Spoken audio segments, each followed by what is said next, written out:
آج بھی میرے خیالوں کی تپش زندہ ہے، میرے گفتار کی دیری نہ روش زندہ۔ آپ نے کسی انسان کے سامنے نہیں جھکنا، آپ نے ہمیں صرف دلیر لوگوں کی ضرورت ہے، بزدل لوگوں کی ضرورت نہیں۔ میرے گفتار کی دیری بات ہے کہ یہ اگر ان کا خیال ہے کہ میں جیل کی وجہ سے ڈر کے اس کے ساتھ کروں گا، میں اور تیز ابھی نکلوں گا اس کے خلاف۔ انتخابات میں پی ٹی آئی کے نصیب میں صرف 28 نشستیں ہی آئی تھی۔ میں بغاوت کی خلش زندہ، جب یعنی کا باغی Imran Khan P T I کے چیئرمین ملک کے 22ویں وزیر اعظم منتخب ہو گئے ہیں۔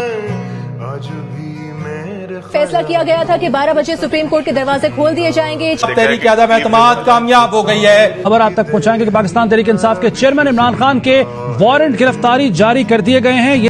عمران خان کو نااہل قرار دے دیا گیا ہے۔ بریکنگ نیوز آپ کو دیں گے، عمران خان کے کنٹینر کے قریب فائرنگ کی اطلاعات ہیں۔ اہم عمران خان کو گاڑی میں بٹھا کر لے جا رہے ہیں، وہ زخمی ہیں، ان کے پیروں پر پٹی بندھی ہوئی ہے۔ میں ڈھالے قانون تشنگی نفس کے اس ملک کی تاریخ اس چیز کی گواہی دے گی کہ عمران خان اپنے ملک کے لیے آخری گیند تک لڑتا رہا۔